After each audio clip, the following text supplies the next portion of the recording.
Amalan yang kalau kita lakukan setelah bangun di pagi hari, maka kita akan mendapatkan keajaiban luar biasa. Kita akan mendapatkan keberkahan setiap hari dunia kita dan akhirat kita. Apa saja 12 amalan ini? Ma'asyiral muslimin yang dimuliakan Allah Subhanahu wa taala, sering saya ulang-ulang bahwa waktu pagi itu adalah waktu berkah. Berdasarkan sabda Nabi sallallahu alaihi wasallam, Allahumma barik li ummati fi bukuriha. Ya Allah, berkahi umatku di waktu paginya. Jadi pagi itu waktu yang sangat berkah. Bahkan rahasia rizki kita setiap hari itu ada di pagi hari. Tentu bagi orang-orang yang mau mengambilnya, tapi banyak juga manusia yang diharamkan berkah setiap harinya karena tidak memanfaatkan di waktu paginya. Dan ini sangat rugi. Setiap hari umur kita berlalu tapi tidak ada keberkahan dalam umur kita. Maka Nabi SAW pernah ditanya tentang seburuk-buruk manusia. Apa kata Rasul? Man tala umruhu wa sa'a amaluhu. Orang yang panjang umurnya tapi buruk pula amalnya. Masyarul muslimin yang dimuliakan Allah Azza wa Jalla, tidak panjang mukaddimah. Yang pertama yang harus kita lakukan setelah bangun daripada tidur kita di pagi hari, an yastahdhira fi qalbihi bisyukri. Hadirkan dalam hati bahkan lisan kita dengan cara banyak-banyak bersyukur kepada Allah Subhanahu wa taala. Makanya Nabi sallallahu alaihi wasallam apabila bangun dari tidur, apa yang dibaca Rasul?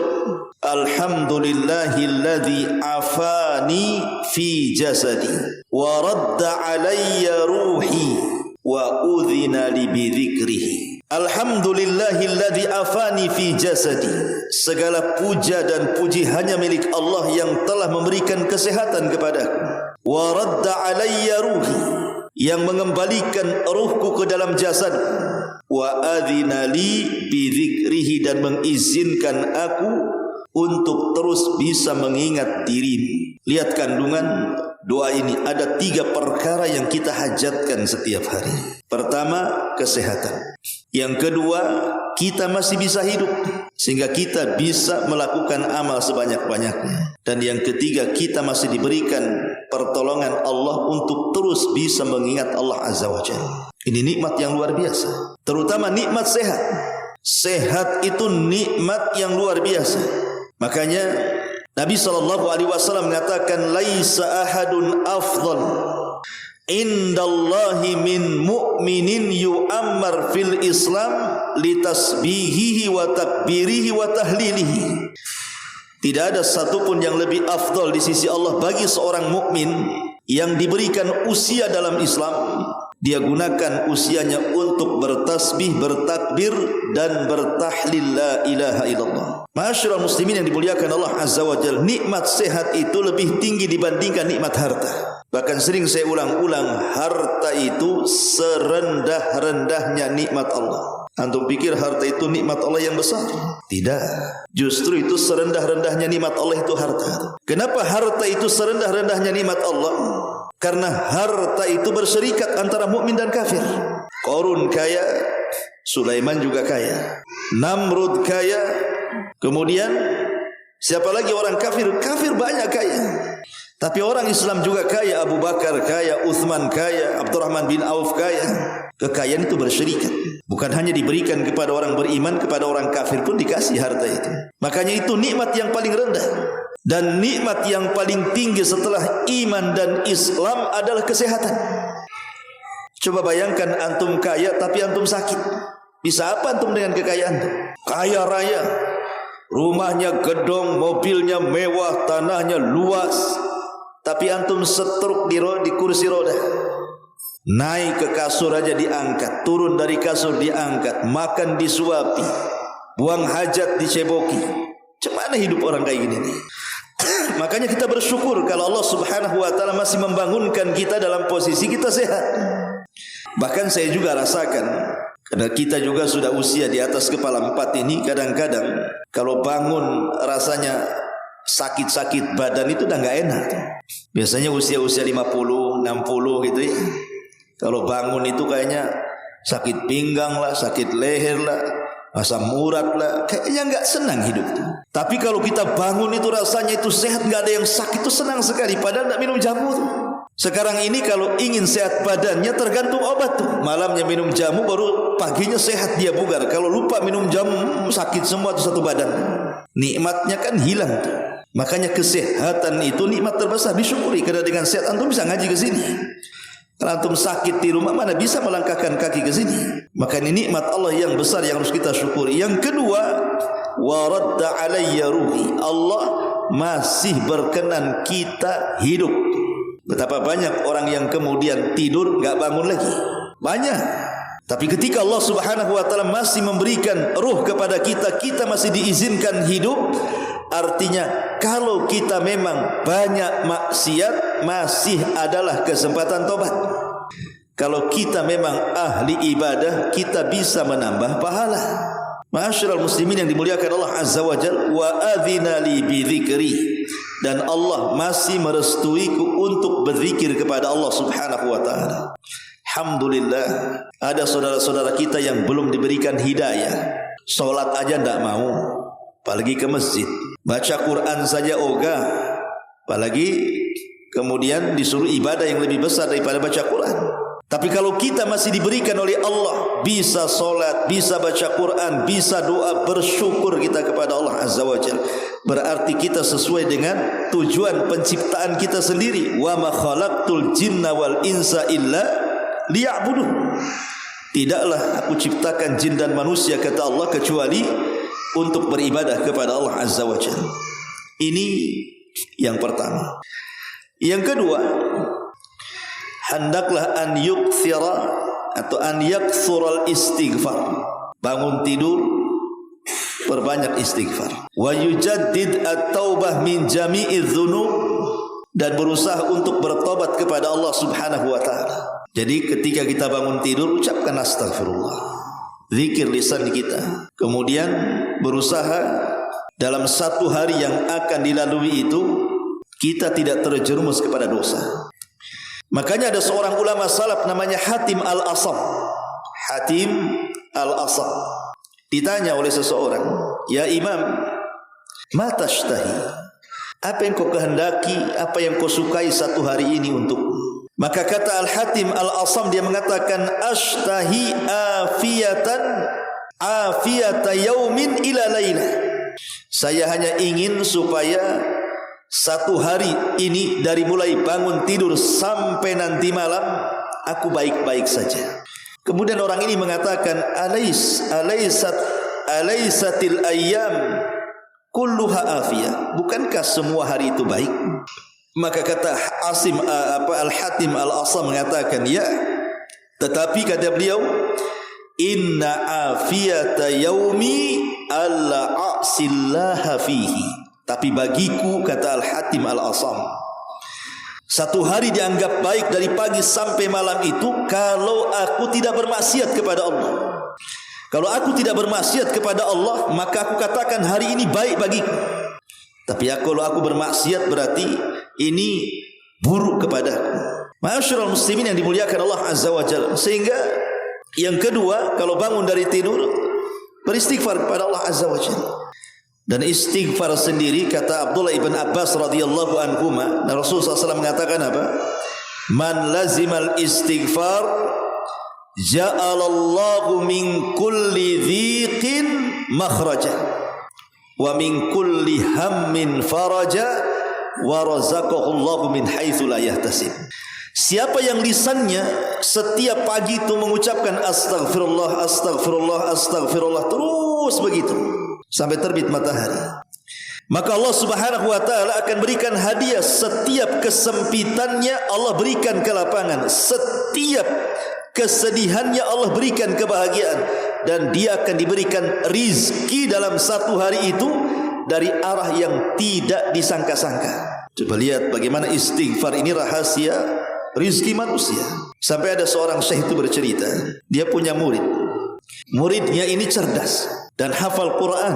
Bahkan setiap hari dia membaca Quran itu minimalnya 5 juz dia hafal. Dia murojaah itu setiap hari.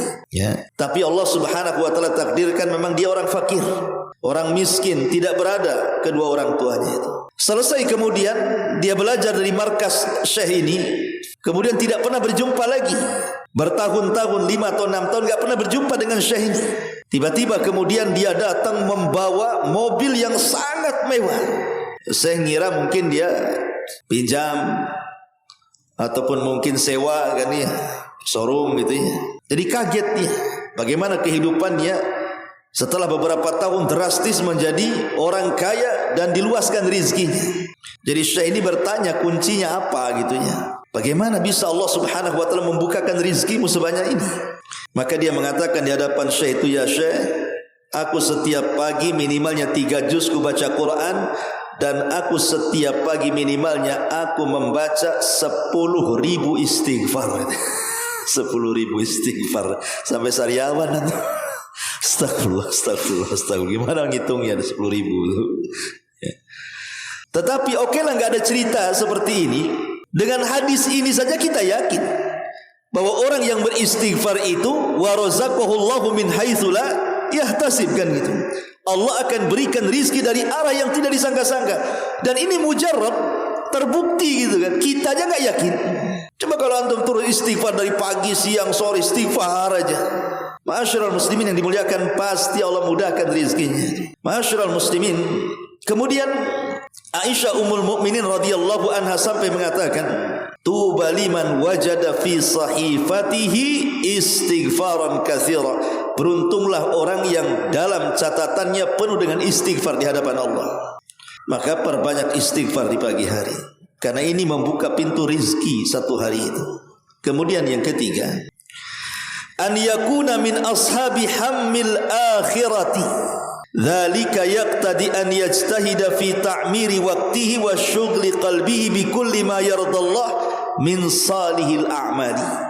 Berusaha di pagi hari ini luruskan hati kita bahwa keinginan kita hidup di pagi itu sampai nanti sore dan malam memang keinginannya hanya mengejar akhirat, tidak sedang mengejar dunia. Ustaz, kan kita harus kerja juga cari dunia. Iya, tetap cari dunia, tetapi niatkan cari dunia itu untuk cari pahala, karena Anda sedang menghidupi keluarga. Niatkan, karena innamal a'malu binniyat kan. Amal itu ditentukan niatnya. Jadi kalau Anda mungkin rizkinya ada di pasar, niatkan bahwa saya ke pasar jual beli itu, jualan di sana itu dalam rangka mencari rizki lillah, karena Allah, untuk menghidupi keluarga. Jadi diniatkan semuanya karena Allah Subhanahu wa taala, karena ingin mengejar akhirat. Mau Anda kerja di kantor, mau Anda kerja di pemerintahan, mau Anda kerja di mana saja, mau kerja keras, mau kerja halus, mau kerja besar, mau kerja kecil, terserah. Tapi niatkan kerja itu karena Allah, untuk menghidupi keluarga. Karena ada hadis yang mengatakan dari Anas bin Malik radhiyallahu anhu, Nabi SAW mengatakan, man kanatil akhiratu hammahu ja'alallahu ghinahu fi qalbihi wa jama'a lahu syamlahu wa atathu dunya wa hiya raghibah. Barang siapa yang menjadikan akhirat sesuatu yang dikejarnya, dia tidak sedang mengejar dunia, dia sedang mengejar akhirat, maka Allah akan jadikan kekayaan dalam hatinya dan mengumpulkan seluruh urusannya. Dunia akan mendatanginya dalam keadaan dunia sangat berhajat kepadanya. Jadi dunia yang mengejar kita, bukan kita yang mengejar dunia. Lihat bagaimana di sini Rasul mengatakan, barang siapa yang menjadikan akhirat yang ia kejar, maka Allah Subhanahu wa taala akan menjadikan kekayaannya di kedua matanya. Bahkan Allah akan kumpulkan seluruh urusannya. Maksudnya apa? Setiap ada persoalan, rasa-rasanya mudah untuk diselesaikan. Walaupun dalam satu hari ini ada masalah sampai 5 atau 10 masalah gitu kan, Allah kumpulkan masalah itu dan Allah carikan semua jalan keluarnya. Dan dunia akan mengejar kita tanpa kita harus mengejarnya. Tapi sebaliknya kata Nabi SAW, man kanatid dunya hammahu, Ja'alallahu faqrahu baina 'ainaihi wa farraqa 'alaihi syamlahu wa lam ya'tihi minad dunya illa ma qudira lahu. Tapi barang siapa yang menjadikan dunia sesuatu yang dikejarnya, maka Allah akan jadikan kemiskinan di hadapan matanya, lalu akan mencerai-beraikan urusannya, dan ia tidak akan mendapatkan dunia kecuali yang ditakdirkannya saja.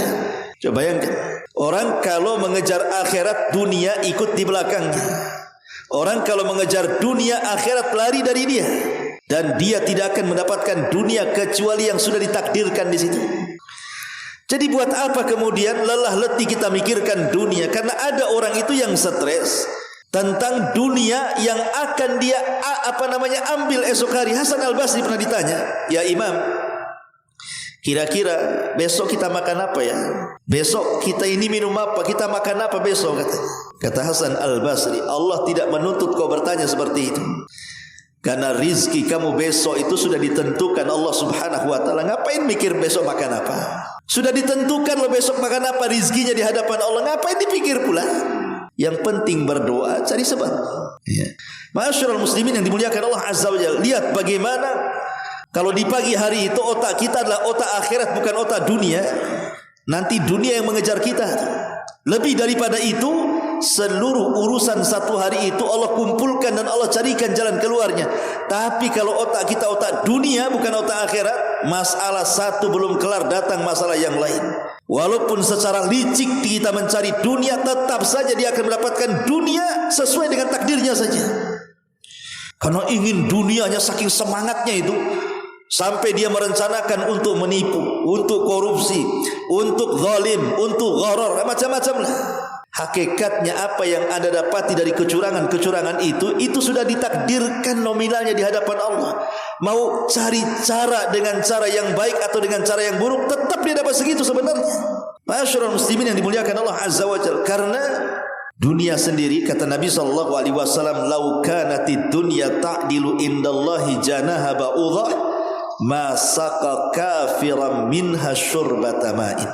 Kalau dunia ini ada nilainya ikhwan, walaupun hanya seperti sayap seekor lalat, maka tidak ada satupun orang kafir yang bisa minum di dunia ini. Kalau dunia itu ada manfaatnya. Tapi karena dunia tidak ada manfaatnya, maka orang kafir suka-suka lah dia minum di situ, makan di situ, kaya di situ. Ma'asyiral muslimin yang dimuliakan Allah Azza wa Jalla.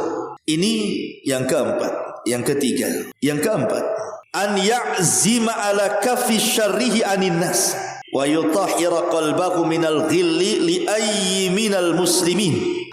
Di pagi hari kita berazam, berniat untuk tidak berbuat keburukan kepada orang lain. Kemudian berusaha untuk membersihkan hati dari hasad, dari dengki, dari dendam dan penyakit-penyakit hati yang berkaitan dengan orang lain. Berusaha untuk menjadi orang yang memaafkan. Di zaman Rasul, ikhwan, Nabi SAW pernah duduk seperti ini bersama para sahabat di Masjid Nabawi.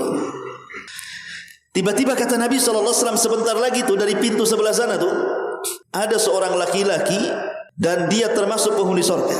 Selang beberapa waktu keluar orang, rambutnya penuh dengan air, kayaknya habis wudu begitu, sandalnya dijinjing pula. Orang itu tidak dikenal para sahabat.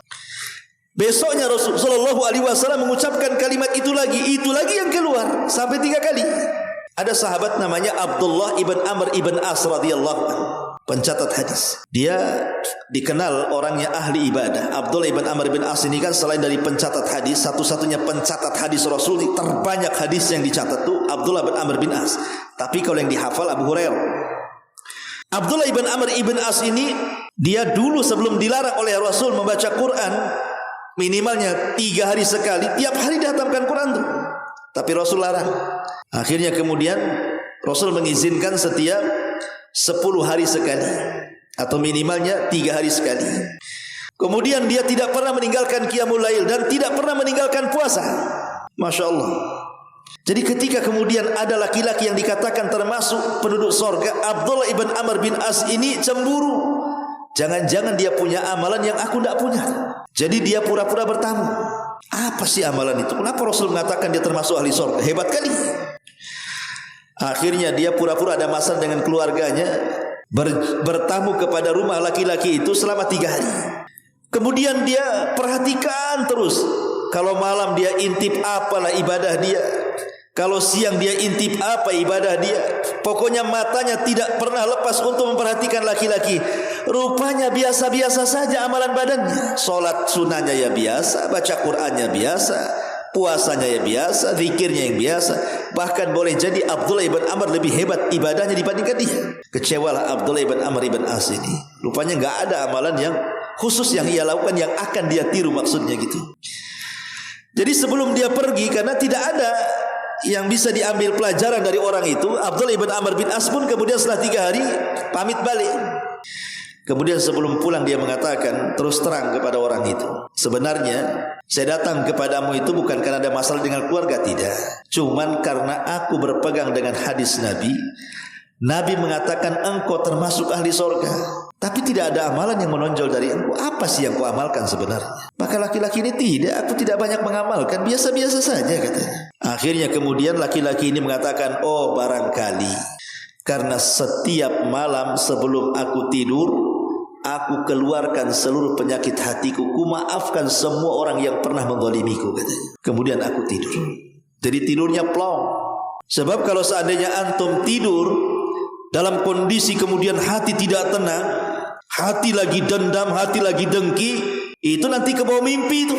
Sudah ketika tidak tidur tidak tenang, ketika tidur diganggu pula dengan mimpi itu. Karena mimpi itu kan ada 3 macam. Ada mimpi baik datang dari Allah, boleh diceritakan. Ada mimpi buruk dari setan, jangan diceritakan. Ada mimpi karena banyak pikiran, banyak hutang, sampai ke bawah mimpi. Ini ntar lagi mau ditagih nih, sembunyi dia, sampai ketiduran. Rupanya yang nagih masuk dalam mimpinya tuh. Bangun dia, ya. Kadang-kadang ada orang ke bawah mimpi karena banyak pikiran kan. La ma'asyiral muslimin yang dimuliakan Allah Azza wa Jalla. Makanya kalau bisa lakukan satu ibadah. Ibadah itu Masya Allah, kata para ulama, tidak ada ibadah yang lebih afdal dibandingkan jabrul khawatir. Tidak ada ibadah yang paling afdal di hadapan Allah melebihi jabrul khawatir. Apa sih jabrul khawatir ini? Jabru itu artinya menembel, khawatir itu hati, perasaan. Jadi menembel perasaan orang supaya orang senang dengan kita. Jadi yang tadinya sedih ketemu kita senang, yang tadinya galau ketemu kita senang, yang tadinya banyak masalah ketemu kita, ya penting ketemu kita hilang sebentar lah. Pas hilang kita datang lagi. Tapi minimalnya itu kita nyenengin orang begitu. Nyenengin orang kan macam-macam.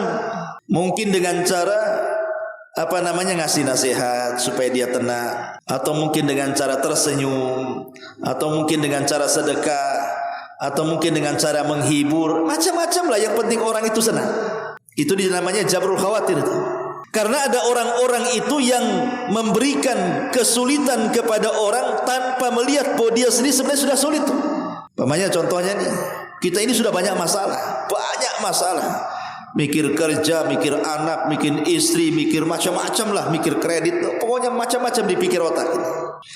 Antum pula datang ke saya ngomong macam-macam. Anak aja udah pusing mikirin diri sendiri. Antum datang pula bawa masalah. Apa enggak double masalah kan gitu ya. Harusnya antum datang itu kasihlah kita ini senang hati, supaya minimalnya meringankan masalah saya, bukan datang kemudian merecokin akhirnya kuadrat masalah saya. Nah, itu namanya tidak jabrul khawatir. Rasul ditanya, amalan yang paling dicintai Allah itu apa wahai Rasul? Maka Rasul mengatakan, sururun tudkhiluhu ala qalbil muslim. Kesenangan yang antum masukkan ke hati seorang muslim, itulah disebut jabrul khawatir namanya. Lah kalau bisa seperti itu, ya. Ma'asyiral muslimin yang dimuliakan Allah Azza wa Jalla. Keberapa ini? 1, 2, 3, 4, 5, 6. Yang ke-6, an yastahdhira qaula Rasulillah sallallahu alaihi wasallam. Coba renungkan di pagi hari itu, kalau antum bangun, renungkan satu hadis Nabi. Kata Nabi sallallahu alaihi wasallam, "Idza asbaha ibnu Adam fa innal a'dha kulluha tukaffiru lisan." Taqul ittaqillah fina fa inna ma nahnu bika fa in istaqamta istaqamna wa ini wajazta wajazna. Apabila anak Adam itu bangun di pagi hari, antum bangun di pagi hari, maka seluruh anggota badan kita dari kepala sampai kaki, seluruh anggota badan kita dari kepala sampai kaki, kalau seandainya melakukan perbuatan dosa, maka bisa dihapuskan dengan amalan lisan. Makanya anggota-anggota badan itu kalau di pagi hari itu, kalau mereka bisa ngomong, maka mereka akan ngomong kepada lisan. Lisan, bertakwa kau kepada Allah, karena hidup kami ditentukan oleh kamu. Kalau engkau lurus, kami lurus. Kalau engkau bengkok, kami bengkok, katanya. Lihat bagaimana lisan ini menentukan anggota badan kita. Walaupun antum ahli solat malam, walaupun antum ahli puasa sunnah, walaupun antum ahli sedekah, kebaikan dan kebajikan antum lakukan, tapi kalau tidak bisa menjaga lisan, amal-amal itu bisa saja ditolak di hadapan Allah. Ada seorang sahabat datang kepada Rasul. Ya Rasulullah, inna fulanatan taqumul laila wa tasumun nahar wa tasaddaqat bifuduli amwaliha wa taf'alu wa taf'al. Rasul, di sana ada emak-emak. Kalau malam emak-emak ini solat malamnya mantap, puasa sunnahnya oke, sedekahnya wah, dan banyak kebaikan. Masya Allah, sempurna ini wanita ini. Dan saya yakin belum tentu mama di belakang ini rajin solat malam, rajin puasa, rajin sedekah, rajin berbuat baik kan. Tapi mak-mak yang satu ini di zaman Nabi ini sempurna. Solat malamnya luar biasa, puasa sunnahnya iya, sedekahnya oke, berbuat baiknya tidak pernah tinggal. Penyakitnya satu, walakin tu'zi jiranaha bilisaniha. Tapi Rasul, si ibu itu kalau ngomong itu sangat menyakitkan tetangganya. Apa kata Nabi SAW? La khaira fiha. Wanita itu tidak punya kebaikan sedikit pun. Bal hiya min ahlin nar. Bahkan dia akan masuk ke neraka, katanya. Lihat, lisan ini ngeri. Makanya Nabi SAW mengatakan, aktsaru khotaya ibni Adam lisanah. Kebanyakan kesalahan anak Adam itu terlontar dari lisannya. Maka kalau kita bangun di pagi hari, usahakan lisan ini jangan sampai melakukan dosa. Jaga sampai siang, jaga sampai sore, jaga sampai malam. Besoknya gitu lagi. Ini enggak. Pagi-pagi dan ngerumpi di grup. Sekarang gibah itu tidak perlu ketemu, cukup ambil WA, masuk ke grup di situ. Gibah-gibah lah di situ. Namanya gibah jamaah namanya. Ya. Coba Allah mudahkan lah berbuat dosa dengan handphone sekarang. Ada namanya gibah nasional. Antum tahu gibah nasional? Ini gibah nasional itu, ini tahun politik. Gibah nasional itu kalau antum cenderung memilih paslon tertentu yang akan jadi capres dan cawapres, tentu otomatis antum akan menggibah tuh lawan koalisinya kan, lawan oposisinya. Pamannya antum dukung yang ini nih, antum tak suka yang itu, mulai antum gibah yang itu. Antum mulai nyebar hoax. Antum lo gak dibayar kok bisa jadi buzzer, ini gimana ceritanya? Dosa iya, nggak ada manfaatnya pun iya, nggak dapat apa-apa. Kalau terpilih pun antum ya gini-gini saja, ngabisin pulsa saja kan. Emang kalau terpilih dia antum dapat rumah kan gitu ya. Masyaallah muslimin yang dimuliakan, yang ada ngabisin HP lah, ngabisin pulsa. Itu namanya gibah nasional tuh. Namanya gibah nasional itu menggibahi pemimpin-pemimpin yang mau mencalonkan presiden. Digibahinya nggak suka dengan dia. Hati-hati nih. Itu nasional, ada lagi internasional. Macam-macam pula gibah itu ya. Masyaallah muslimin yang dimuliakan Allah Azza wa Jalla. Ini yang nomor 6. Yang nomor 7. Ayyam kutha fi musallahu ba'da salati subhi yadhkurullaha hatta tatlu asy-syams. Thumma yusalli rak'ataini wa ayyam kutha kadzalika ba'da salatil asri fa innahu min asyrafi awqati dzikri.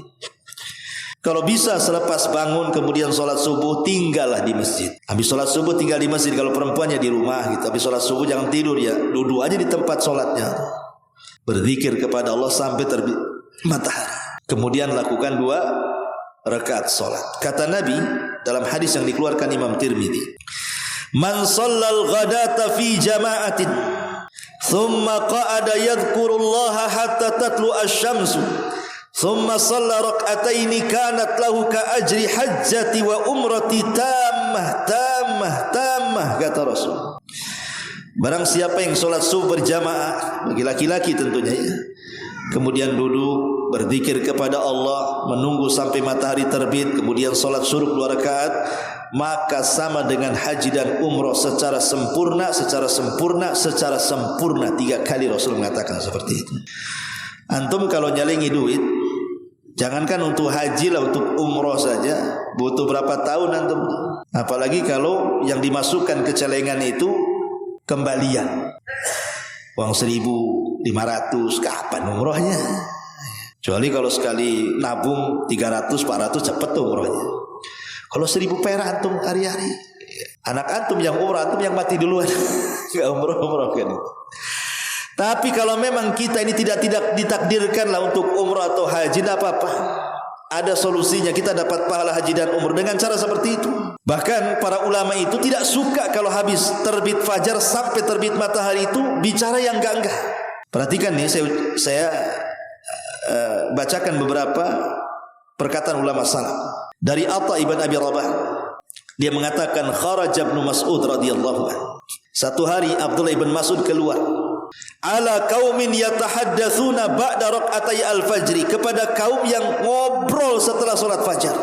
Fanahahum anil hadis, maka dia pun mencegah mereka untuk tidak ngobrol.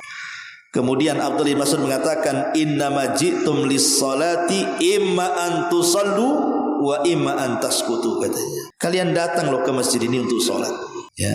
Kalian mau salat atau diam. Ma'asyiral muslimin, bahkan dikatakan oleh Abu Ubaidah, Al-Imam Auza'i rahimahullahu taala, kana salaf idza sada al-fajr ka'annama ru'usihim at-tayr muqbilina ala anfusihim hatta law anna hamiman li ahadihim ghaba anhu hinan thumma qadama maltafata ilayhi fala yazaluna kadzalik hatta yakuna qariban min tulu'i syamsi. Lihat, ini ulama salaf nih, kata Imam Auza'i. Dulu orang salaf dulu ya, orang dulu, apabila terbit fajar, maka kepala mereka seperti ada burung, khusyuk berzikir kepada Allah. Sampai kalau seandainya ada teman akrab lah yang enggak pernah ketemu, dia ingin menemui kita tuh, maka mereka tidak akan menengok sedikit pun kepada temannya sampai betul-betul terbit matahari, baru disamperi kawannya.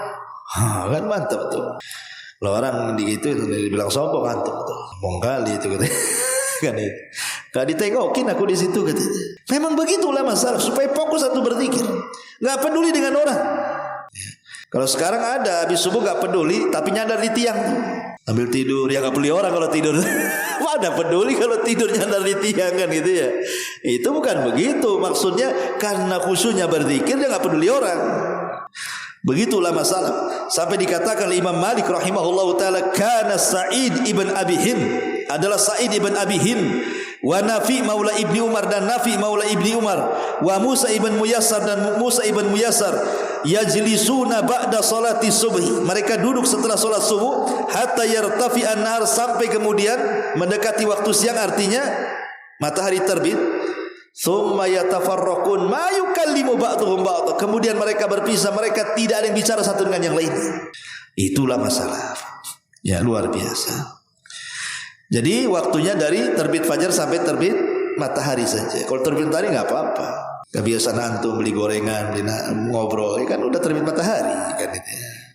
Ini belum terbit matahari sibuk gitu. Beli gorengan Ustaz. Kacau tuh. Ma'asyiral muslimin yang dimuliakan Allah Azza wa Jalla. Taib. Kemudian yang selanjutnya, an yajtahida fil jam'i fi yaumin wahid baina saumi tatawu'in wa iyadati maridin wa tashyi'i janazatin wa it'ami miskin.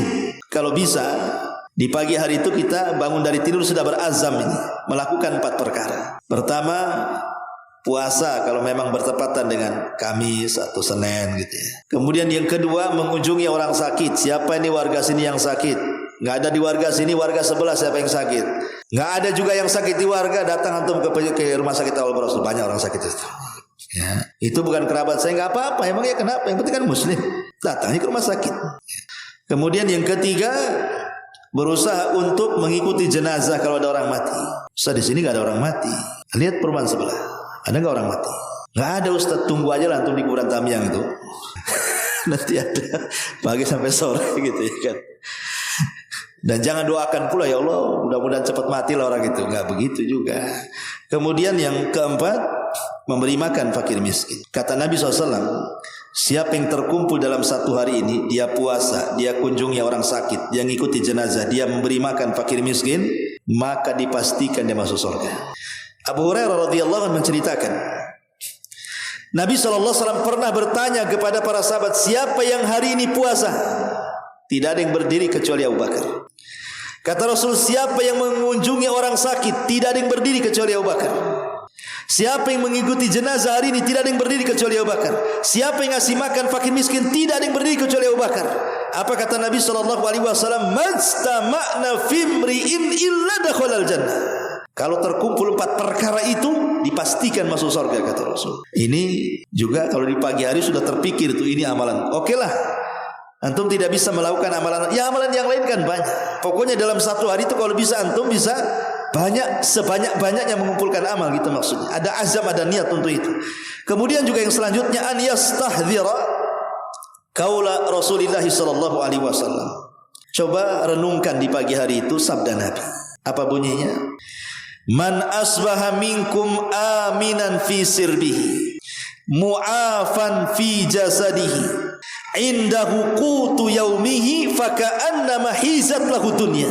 Barang siapa di pagi hari kita bangun nih, kita bangun di pagi hari, hati kita merasa aman, hati kita tidak sedih, hati kita tidak bingung, hati kita tidak stres, tidak kepikiran ini itu, pokoknya plong, betul-betul plong. Antum bisa rasakan ketika antum ada masalah dengan ketika antum tidak ada masalah. Kalau tidak ada masalah itu rasanya pokoknya luas sekali. Enak, mau di rumah enak, di luar rumah enak, di warung enak, di masjid, pokoknya rasanya enak kalau aman hati itu ya, tenang hati itu kan. Coba kalau rungsap hatinya, di rumah enggak tenang, di warung makan enggak selera makan, di masjid juga enggak tenang orang kalau hatinya enggak aman itu. Kata Nabi SAW, kalau seandainya di pagi hari Allah tenangkanlah hati kita itu, Allah berikan keamanan dari rasa takut, rasa stres, rasa sedih itu. Kemudian mu'afan fi jasadi, sehat badannya, enggak ada pegal-pegal, enggak ada sakit-sakit, enggak ada minum-minum jamu, sehat betul. Indahu qutu yaumihi, satu hari itu adalah yang kita makan. Maka kata Nabi SAW, faka'annama hizat lahu dunya. Orang kalau memiliki 3 perkara seolah-olah dunia di genggaman antum, ikhwan. Apa sih yang antum cari di dunia ini? Ketenangan hati kan. Kemudian kesehatan badan. Kemudian ada makanan yang kita bisa makan, ada uang yang kita bisa jalan ke sana kemari kan. Itu saja. Makanya kata Al-Imam Al-Munawi rahimahullahu taala, dia mengatakan, man jama'allahu lahu baina afiyati badanihi wa amni qalbihi haitsu tawajjah wa kafafi 'aishihi bi quti yaumihi wa salamati alihi faqad jama'allahu lahu jami'an ni'ami. Apa kata beliau? Imam Munawi mengatakan, siapa yang Allah kumpulkan kepada kita ini, pertama sehat badan kita, yang kedua tenang hati kita, yang ketiga ada yang kita makan hari itu, yang keempat keluarga selamat. Kata beliau, Allah sudah memberikan semua nikmat kepada kamu. Apa yang kita cari kecuali itu kan? Ya. Ma'asyiral muslimin yang dimuliakan Allah Azza wa Jalla, ini juga yang keberapa ini? Ke-8. Ya?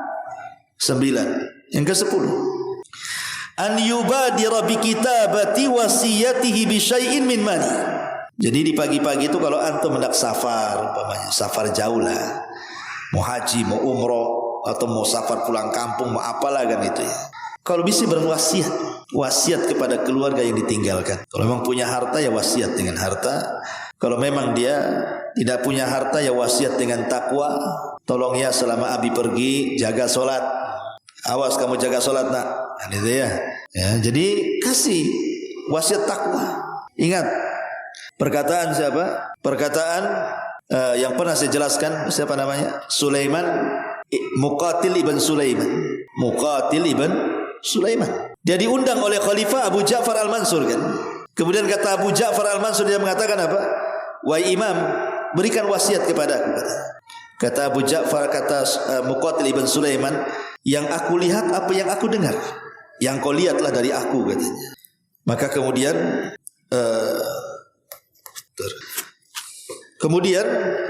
Muqatil ibn Sulaiman mengatakan, wahai khalifah, ada dua khalifah pendahulu.